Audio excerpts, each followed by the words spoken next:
Nagsisimula ang ating kwento sa mga taong sumubok mag-imbak ng mga supply at magtago sa mga mamahaling bilya, nagkamali silang lahat dahil siya lang na muling nabuhay mula sa hinaharap ang nakakaalam ng pinakamagandang lugar para makaligtas.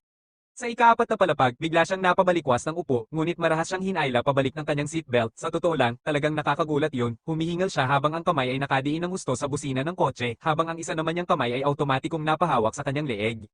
Naroon pa rin ang matinding sakit mula sa pagkakasakal ng seatbelt, ramdam na ramdam pa rin ito ng kanyang mga ugat, ngunit sa kaibuturan ng kanyang puso, alam niyang hindi lang ito dahil sa seatbelt, may mas masakit pa roon, ang alaala ng isang zombie, ang pakiramdam ng kagat nito, ay masyadong totoong totoo para maging isang simpleng panaginip lang, paano ito naging napakalinaw.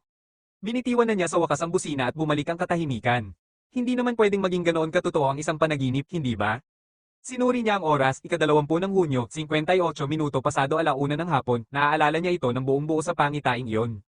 Nagsimula ang apocalypse ng mga zombie noong ika-27 ng Hunyo at nakagat siya noong ika-25 ng Setyembre. Lahat ng nangyari sa loob ng 3 buwang iyon, mula ika-20 ng Hunyo hanggang sa araw na makagat siya, ay nananatiling nakaukit sa kanyang alaala. Anong klaseng panaginip ang may malinaw na simula at wakas at tumatagal ng 3 buwan, at ang mas mahalaga, kabisado niya ang bawat detalye ng walang labis, walang kulang.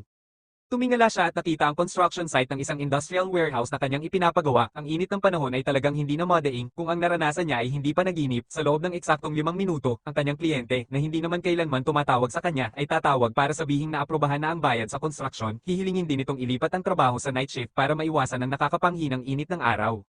Kaya ngayon, ang kailangan na lang gawin ni Alex ay maghintay ng 5 minuto sa gitna ng katahimikan para makumpirma ito.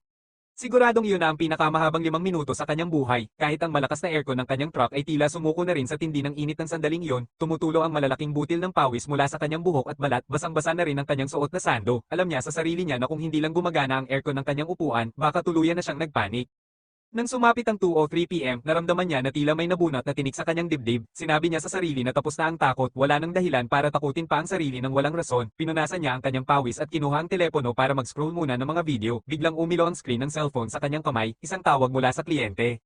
Sinagot niya ito ng pabigla, sinubukan niyang magpakalma at nagsimulang mag-isip sa kanyang susunod na hakbang. Sa ngayon, ang tanging prioridad niya ay ang mabuhay, at dahil dumaan na siya sa trial version ng Apocalypse, kahit maikli lang, marami na siyang natutunan. Ang pinakamahalagang bentahe niya ay ang kanyang napakalinaw na alaala sa 3 buwang iyon, walang duda, magsisilbi itong gabay para sa kanyang kaligtasan. Inandar niya ang sasakyan at dumiretso pa uwi. Ang una niyang hakbang ngayon ay ang magtayo ng isang ligtas na base. Nagkataong day off ng kanyang asawa at nagpapahinga ito sa bahay nang dumating siya. Natagpuan niya ito sa kwarto na nanunood ng The Walking Dead. Sakto nga naman, sa hisip-isip niya, hindi na niya kailangang panoorin pa iyon ng matagal. Sa loob lang ng 6 na araw, mararanasan na niya ito sa totoong buhay.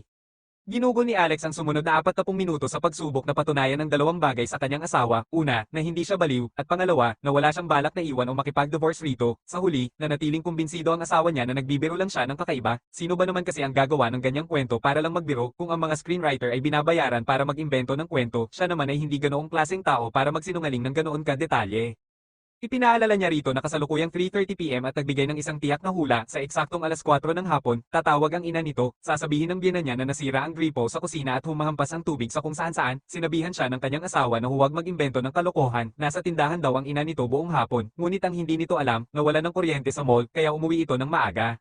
Biglang nagring ang telepono ng kanyang asawa, ang kanyang ina nga, eksakto sa hula. Sumenya si Alex na sagutin ito habang kalmado lang ang kanyang mukha, nag-atubili pa ang asawa niya, bahagyang nanginginig ang kamay bago sinagot ang tawag, at para walang malihim, ni loudspeaker ni Alex ang tawag. Ipinaliwanag ng ina nito na nasa bahay na siya, at doon ay nakita natin ang paglaki ng mga mata ng kanyang asawa sa gulat. Inanyayahan sila ng ina nito na pumunta roon para maghapunan mamayang gabi. Gulong-gulo at medyo natatakot, dahan-dahang ibinaba ng kanyang asawa ang telepono. Tinitigan niya si Alex, mabilis na nag-iisip habang pilit na iniintindi ang nangyayari. Tinanong niya si Alex kung paano nito nalaman na mawawalan ng kuryente sa tindahan.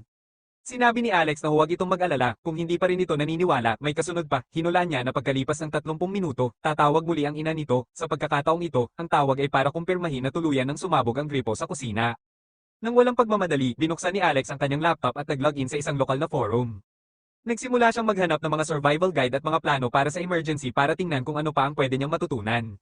Samantala, ang kanyang asawa naman ay hindi mapakali sa kaba habang naghihintay na mag-ring ulit ang telepono. Lumipas ang oras at sumapit ang eksaktong alas 4 ng hapon. Sakto sa oras, dumating ang tawag ng kanyang ina nang may nakakatakot na katumpakan. Sinagot ito ng kanyang asawa, at pagkababa ng telepono, tinitigan niya si Alex at inaming tama ito. Tinanggap na niya na totoo ang lahat ng sinasabi ng asawa, panaginip man ang tawag niya rito o hindi.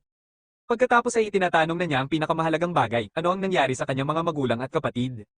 Walang nagawa si Alex kundi sabihin ang masakit na katotohanan, ang ina nito ay namatay sa isang mahjong parlor sa mismong araw na nagsimula ang apocalypse, ang kapatid naman nito ay naiwan at nawala sa ika-14 na araw, ang mga magulang naman nito ay nagawang magtago sa bahay ng medyo matagal, tumagal sila hanggang sa ika-55 na araw. Dahil dito, naitanong ng asawa niya ang lohikal na tanong, paano naman siya? Ipinaliwanag niya na nanatili itong nakatago sa loob habang siya naman ay lumabas.